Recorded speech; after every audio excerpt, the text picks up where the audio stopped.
So in my most recent video, you might have seen a few shots that I had the opportunity to get in a few beautiful restaurants. For example, this one. And this one. And this one. Now, all these shots were actually a part of a shoot that I did for the Grand Hyatt Hotel on Jeju Island, South Korea. And this was by far the biggest client I've ever worked for, and the biggest shoot I've ever done, by far. And honestly, the first real professional shoot that I've ever had. So because of that, it was definitely a lot more complicated than any other FPV shoot I've done before. And me coming in to film there, I had to be careful not to interrupt any of the other teams trying to do their jobs, and also not to interrupt any of the customers who paid a lot of money to be there and not be bothered by a drone flying around. But overall, it went really well. It was definitely a learning experience for me. So in this month's flight review, I want to share with you guys a few of the things that I learned in hopes that maybe it'll help some of you guys out if you're starting out as well. Anyways, let's get into it. Now, although I am still fairly new to FPV, in the past I have worked on a few different film shoots and other productions. And when it comes to productions like that, a lot of times things can be time sensitive. And if you crash or break something as an FPV pilot, there might not be enough time to solder or fix your equipment. So something that I think a lot of professionals would tell you, and something that I already knew in my head, yet I still made the mistake of on this shoot, was not bringing spare drones. Even if you're confident that you're not gonna crash, you just can't depend on everything working properly. Now, on this shoot in particular, I'd been flying this little quad for hours, pretty much nonstop, to the point where I ended up burning out my video system, and my screen just went black and the drone crashed to the ground. Now, the air unit was something that I just didn't expect to break, so I didn't bring a spare one with me, and I had to end the entire shoot that day, go home, fix this drone, and bring it back the next day. Now, in this situation in particular, it was just more of a hassle for me than it was for the hotel staff. But either way, if you're trying to be professional, if you're not prepared, it just doesn't look good. And I try to keep that mentality for all my gear. My goggles, controller, GoPro, SD cards, literally everything. You don't know what's gonna happen. And especially in a situation where a team's depending on you and possibly paying you, you wanna be prepared for the worst. Getting shots quickly was also another challenging part of the shoot. And when we talked about filming in the restaurants, the client wanted all the shots to be done during the day, but I also had to do it during a time when there were no people in the restaurant. So often, this only gave me around a 15-minute window during the setup between meals. And that honestly wasn't a lot of room for error. In this case, pre-production really saved me. I found a time that I could come in earlier that week to take photos, take videos, just walk around each restaurant to get a feel for the floor plan so that I could go home and in my head just plan out each shot that I thought would be the best to showcase each location. Then on the shoot day when it was time to go, I would have maybe maximum 4 attempts to get the shot I wanted, and that was it. But pretty much every time that was enough, but it really was the pre-production that saved me. If I had to do all that thinking and strategizing on the day of, I don't think I would have been able to pull it off. This next tip is also related to pre-production, but along with planning all your shots, make sure you plan out all your charging spots. Especially if you're moving from location to location and you're shooting an event or something that's time sensitive, you don't want to waste time finding a place to charge your batteries. In a lot of these restaurants, the staff were using the outlets, and it was kind of difficult to find a place to charge. So doing that ahead of time and making that a part of the pre-production phase really helped out on the day of the shoot. You also have to know whether in your location it's even possible to charge your batteries close by. And in some situations, you may have to invest in a power station and a production cart to have a portable charging station that you can take with you wherever you go. These cost a lot of money, and I haven't purchased one yet, but if you're considering shooting FPV professionally, it's something that you might have to consider somewhere along the way. The other alternative would be to just have a huge stash of batteries ready to go, but batteries are expensive, and for a lot of us starting out, that's just a large investment that you might not be able to make. On this shoot, I'd say that I flew around 30 battery packs a day, but I only brought 8 with me, so I just always made sure to have a place to charge so that they were always ready to go. This is a quick one that I picked up from other shoots, but definitely applies to FPV as well. Communication with your clients and the people that you're working with is one of the most important parts. First of all, I always try to ask as many questions as I can to make sure I understand exactly what my client wants, because the better that you understand their needs, the happier they'll be with the finished product.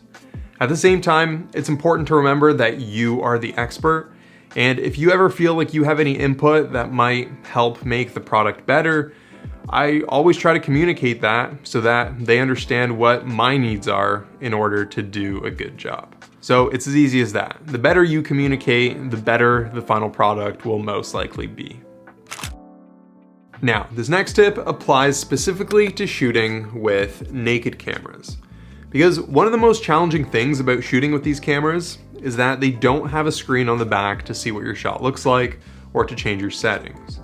Now, an obvious solution to this is to link your camera with your phone, to use that as a monitor to see your shot. But a lot of times I found that this isn't very reliable and also takes too much time when it does work. So a better solution for me was to always bring another full-sized GoPro with me as well. That way I would walk around with this camera, kind of get a feel for what the shot looks like, change the settings to make it exactly the way I want it, and then I would put those same settings into my QR code app and have the naked camera read that. I found this technique to be a lot faster, and it also just gave me a little bit more confidence that my final shot was gonna look good. So if you can, bring a full-size GoPro with you as well if you're shooting naked. Now, if you've ever flown a Cinewhoop before, you might have noticed that one of the hardest things to do is to just keep it from bobbing up and down and ruining your shot. And this is definitely something that I've struggled with in the past, but there are a few tips that I picked up along the way. The first one, and the easiest one, is to simply fly a little bit faster. Because if you're hovering your drone or just moving very slowly, I find that a lot of times the wind that you're pushing down will come back at you and push your quad from side to side, and a lot of times that ends up being your problem. So if you just have a little bit more momentum and you're flying a little bit faster, a lot of times that'll make the problem go away. Another thing I like to do sometimes is set the camera to 60 frames per second, fly a little bit faster, and then slow the footage down to 30 frames per second. That way you still get the slow footage if that's what you want, but it'll look incredibly smooth. Now, when it came to these hotel shots, I actually didn't end up taking my own advice, and I shot them in 30 frames per second. But I did that for 2 reasons. Number one, a lot of times in these restaurants, the lighting was very dim, and I just needed as much light as I could possibly get, and shooting at a lower frame rate helped with that. The other reason was because the original plan for these shots was to have the restaurant staff walking around and working while I was flying, and I wanted all the people to be moving at regular speed. And if I slowed it down by 50%, well, they'd be slowed down. And I didn't think that that would look great in this particular case. However, this made the shoot a lot harder because part of the goal was to still fly really slowly to be able to see all the details in the restaurant. So a lot of times I did have to reset my shot because I would get a random bobble up and down, and I just wasn't happy with the final product. Oh, and I just remembered that term I was looking for. It's called ground effect. When you're flying too close to the ground, the air that you push down will push back at you. So one way to minimize that is to just fly a little bit higher away from surfaces. That can help minimize that bobble quite a lot. So it's just definitely something to keep in mind. And besides those tips, it really just takes a little bit more practice to be able to fly smoothly without those bobbles. Now, if there was one more thing that I learned during the shoot, I'd say that it was to get help and bring an assistant if you need one. On my first day of shooting, I didn't have anyone with me, and I found that worrying about planning and getting the shots, as well as making sure that all my batteries are charged at all times, was too many things to think about, and it was incredibly mentally draining.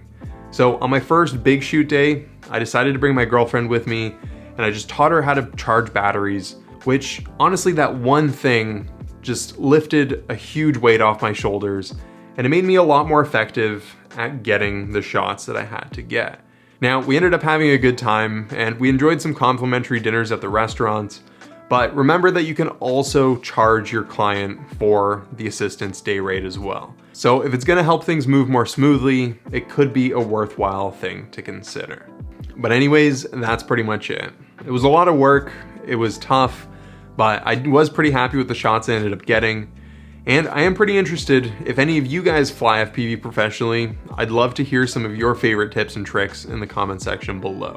But before I go, I do want to share with you guys how I got the job, because I feel like some of you will ask in the comments. But in my opinion, the answer might be a little bit disappointing, because I feel like a lot of it was just luck and being at the right place at the right time. Now, at the time, I was living on Jeju Island in Korea, and I'd been flying FPV for about a year, and I really wanted to start developing my video reel. So I wanted to reach out to a bunch of businesses that I thought would look cool through the eyes of an FPV drone, but the problem was that I don't speak Korean very well. So I wasn't really sure what to do. Either way, I decided to reach out anyways. I sent a bunch of emails, sent some Instagram DMs, and I got absolutely zero responses. So then I had another idea, and I decided to post on a Facebook group for expats or native English speakers living in the area who mostly work at schools or in the hospitality industry. And I just explained what I do, shared some of my work, and asked if anybody wants a drone video. And I was actually really surprised that I got some responses from that. And some were better than others, but the one that was the most interesting for me was someone from the marketing team from the Grand Hyatt. And they wanted to meet up and talk.